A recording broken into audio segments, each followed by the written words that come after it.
Bonjour! Mon Dieu, j'aime pas dire bonjour. Salut, bienvenue dans une autre vidéo qui est encore une critique littéraire. Yes, c'est rendu ma 5e. Je commence à être pas trop pire. Donc, comme vous pouvez le remarquer, je vais vous parler de Le Soleil est aussi une étoile. Oui, désolée, si on voit pas très bien la couverture, j'ai pas une grande luminosité aujourd'hui. Désolée. Donc, Le Soleil est aussi une étoile, c'est un livre écrit par Nicolas Yoon. Désolée si je scrape son nom de famille, je m'excuse. Et c'est de la maison d'édition Bayard. Donc, c'est pas mal ça qu'on pourrait dire par rapport au livre. Donc, là, en fait, je vais vous parler du résumé. Donc, c'est l'histoire de Natacha, une fille de 17 ans qui est née en Jamaïque. Donc, elle est jamaïcaine, donc, bien entendu. Il y a 10 ans, elle a déménagé aux États-Unis et illégalement, je sais pas si je l'ai bien dit, bref.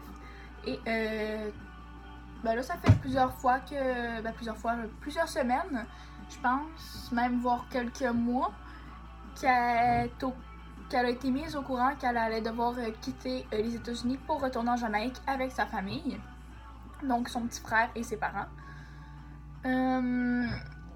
Et elle rencontre un garçon, bien entendu. Il s'appelle Daniel, il a 18 ans, il est coréen, mais il est né aux États-Unis. Donc c'est un coréen américain. Et bien entendu, lui tombe amoureux et il veut que Natacha tombe amoureuse de lui aussi. Mais Natacha veut rien savoir, donc elle met au défi, en une journée, de la faire tomber amoureuse de lui. En fait, en 1 heure. Il a peut-être réussi, on le sait pas. Bon, c'est sûr qu'en lisant le livre, on apprend, bien entendu. Mais c'est ça, en 1 heure, ils essayent de la rendre amoureuse de lui. Ils font plusieurs activités, ils s'en vont manger au restaurant, ils s'en vont faire du karaoké, ils vont faire plusieurs petites activités possibles. Et c'est ça, c'est une petite histoire d'amour qui se passe entre les deux en même pas 12 heures.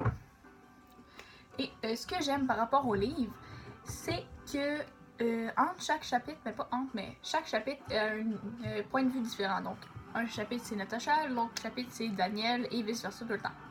Parfois, on voit des points de vue carrément d'autres personnes qu'on voit 1 ou 2 fois dans l'histoire. C'est vraiment intéressant. Ça apporte un autre point de vue et une réflexion plus approfondie de l'histoire.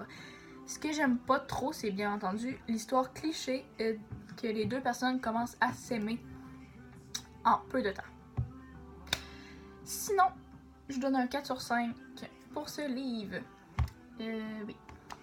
Le livre est très bon. Il est quand même assez gros. Je me souviens pas il y a combien de pages, je trouve pas bien long. Là, il y a plusieurs photos du film parce que oui, il y a eu un film pour ce roman-là. Il y a 421 pages pour ce roman. C'est quand même gros. Pas pour moi, mais pour certaines personnes qui lisent pas beaucoup, c'est gros. Je l'ai lu, je pense, en 3-4 jours, même pas. Bref, j'ai vraiment clenché la lecture, c'était vraiment bon. Et les chapitres sont relativement courts. Parfois, il n'y a même pas la moitié d'une page comme chapitre. Là, j'essaie de trouver un exemple. Mais j'en vois pas pour l'instant. Ah oui, comme juste là, voilà. C'est vraiment court comme chapitre. Mais ça apporte vraiment quelque chose de... un petit punch à l'histoire. C'était pas mal ça que je voulais vous dire par rapport à Le Soleil est aussi une étoile. J'espère pouvoir bientôt voir le film parce que l'histoire du roman m'a intéressé beaucoup. Donc voilà. Et à la prochaine pour une autre vidéo. Yes!